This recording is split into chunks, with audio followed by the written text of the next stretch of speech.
Salve espectadores do canal Leitura Obrigatória, mais um vídeo do canal e dessa vez sobre um livro que vai lhe ajudar a compreender a situação da União Europeia e a hegemonia alemã nesse cenário. Roda a vinheta.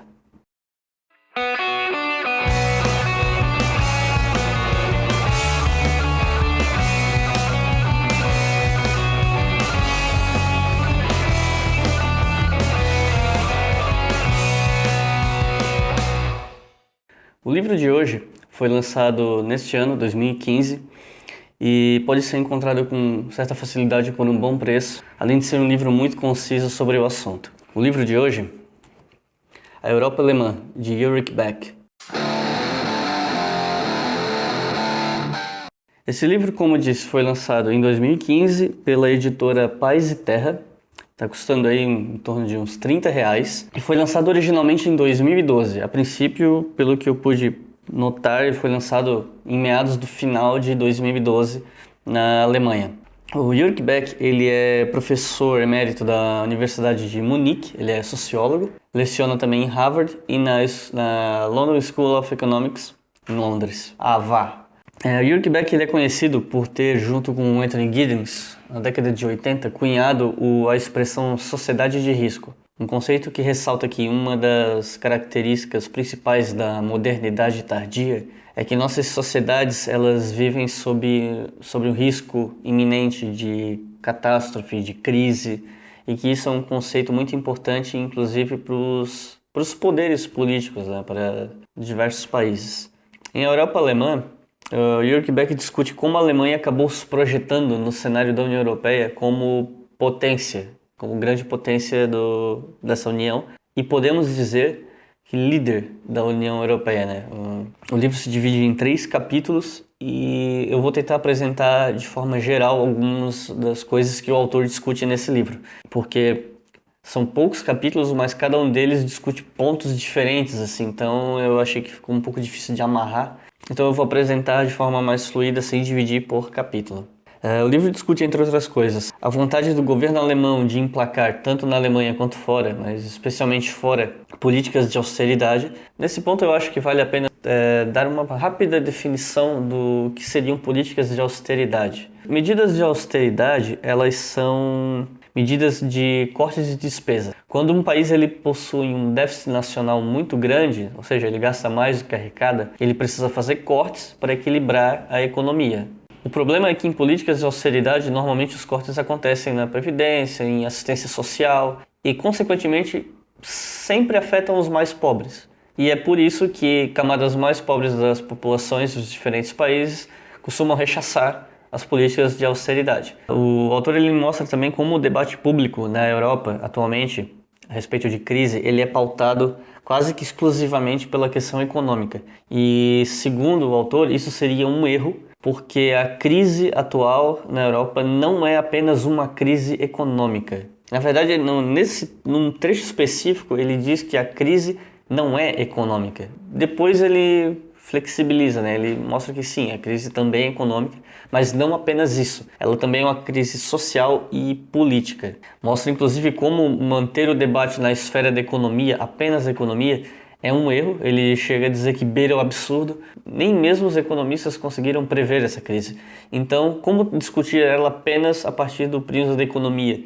Logo, esse debate ele precisa ultrapassar a esfera da economia, integrar a discussão econômica, óbvio, mas levar a outros campos, do ponto de vista social e político. O Ulrich Beck apresenta alguns dados também, como por exemplo o fato de que em junho de 2012 se levantou que 53% da população jovem na Espanha estava desempregada e que as taxas de desemprego em vários países da União Europeia era alta e continua alta, né? Ainda com relação à população rechaçando medidas de austeridade, ele levanta uma dificuldade na questão da relação da população com a crise. Como se protesta contra uma crise econômica?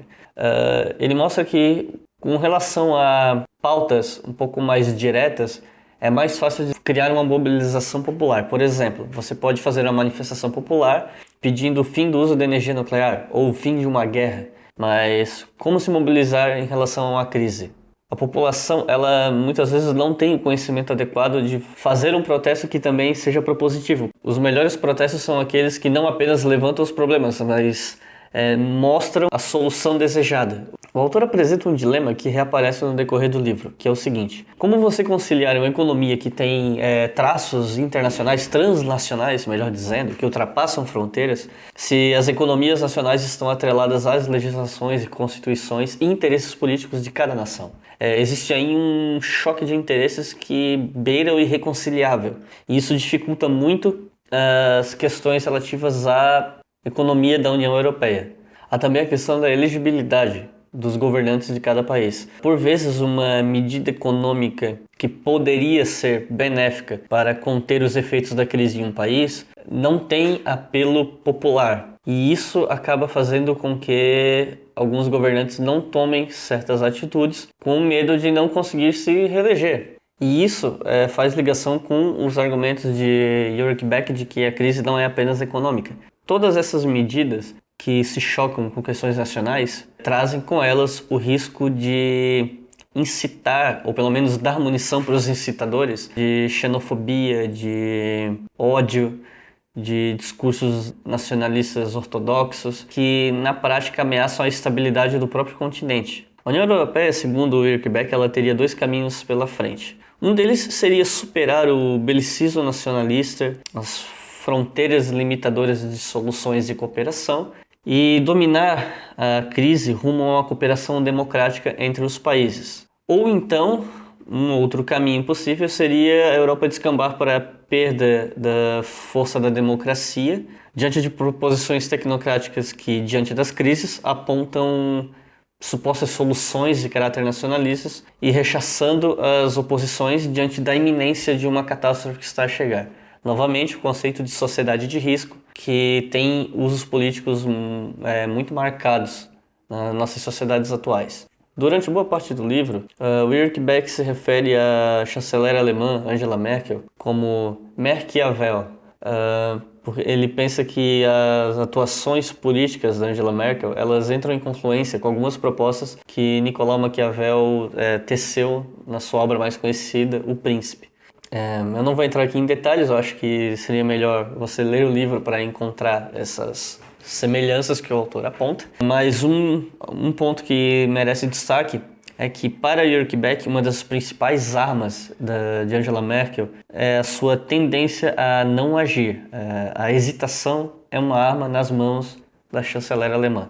Por quê? Diante de uma crise financeira, para dar um exemplo, todos os países devedores eles dependem da disposição, no caso aqui da Alemanha, de fornecer os créditos, por ser o país mais poderoso, especialmente do ponto de vista econômico. Já a Angela Merkel associa a disponibilidade da Alemanha de ajudar esses países com créditos, etc., à disposição desses países de obedecer à Alemanha, ou seja, cumprir as suas exigências de caráter político e econômico.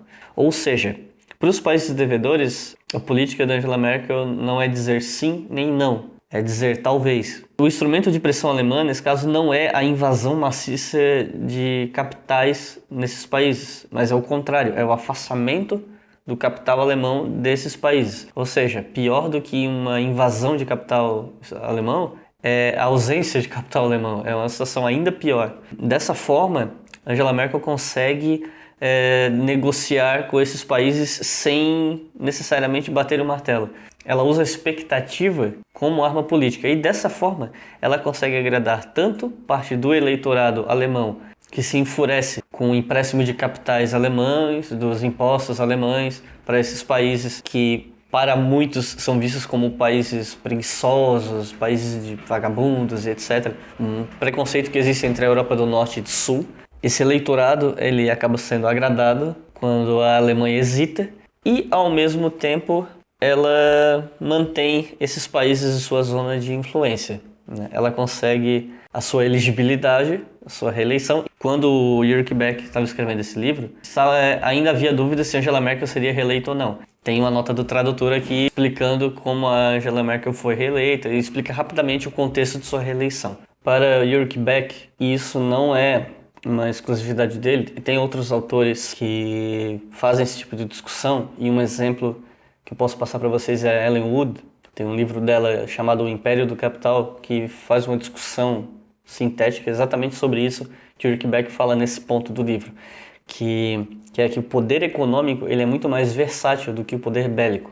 Você não precisa invadir, você não precisa ocupar e, consequentemente, gastar vultuosas quantias de dinheiro na invasão e na ocupação e ainda correr o risco de ficar mal diante da opinião pública. Você se utiliza do panorama de risco, do risco econômico iminente, para manter a sua zona de influência. Com a possibilidade da recusa da ajuda do empréstimo, você mantém os devedores nessa sua esfera de poder. Dessa forma, Merkel consegue, como dito anteriormente, manter a Alemanha na posição de arquiteta da Europa e, ao mesmo tempo, consegue a sua elegibilidade nacional. Para o autor, a fórmula do sucesso da Angela Merkel ela é a seguinte: neoliberalismo brutal para fora e consenso social-democrata dentro da Alemanha.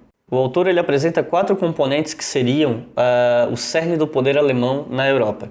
Eu anotei aqui para não esquecer. A conciliação entre nacionalistas ortodoxos e os arquitetos da Europa, ou seja, entre os nacionalistas mais chauvinistas e aqueles que buscam a integração transnacional da Europa, uma conciliação entre ambos, relativa. A hesitação como estratégia para domar, ou seja, o mecanismo que eu citei anteriormente de nem sim nem não, mas talvez para os devedores. O primado da elegibilidade nacional, ou seja, se manter elegível, manter o poder.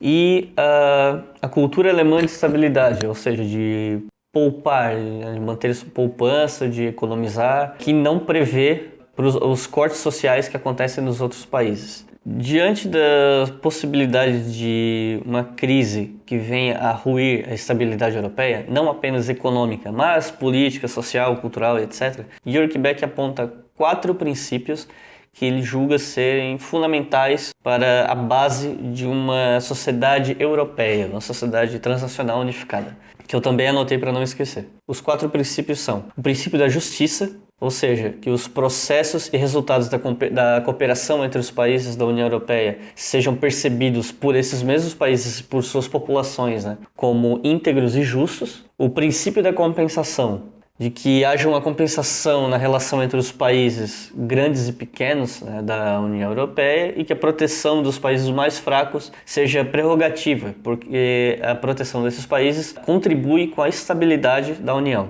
O princípio da conciliação, no caso uma política de trato aos mais fracos, aos países devedores, sem o fortalecimento de oposições que sejam baseadas em atribuições de culpa, de humilhação. E o princípio da não exploração, ou seja, a criação de mecanismos institucionais que sejam fortes o suficiente para evitar que os países mais fortes explorem as fraquezas de outros em seu próprio benefício, também comprometendo a estabilidade da União Europeia. O autor ele discute que a integração da Europa como processo ela é discutida e trabalhada só no âmbito econômico e no âmbito das instituições, de forma vertical. Essa forma de integração, ela não faz parte da vivência dos indivíduos, ela não dialoga com o que as pessoas vivem. A vivência dos indivíduos ela é uma experiência mais horizontal, ela está atrelada, por exemplo, ao fato de que o euro facilitou transposição de fronteiras, então integra socialmente as vivências dos indivíduos dos países. Eles começam a se conhecer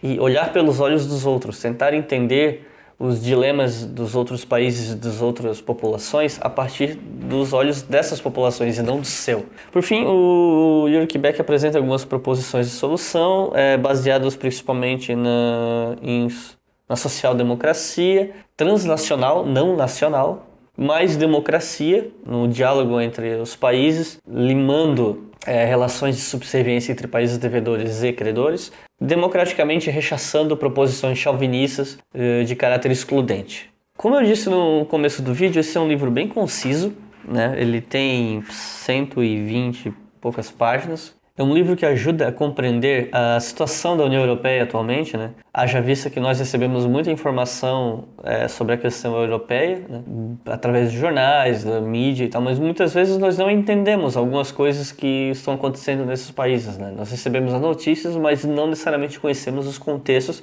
que produzem esses eventos que viram notícia. Então, esse livro é um livro muito bom para introduzir a situação europeia dos últimos anos, diria principalmente nos últimos 6, 7 anos.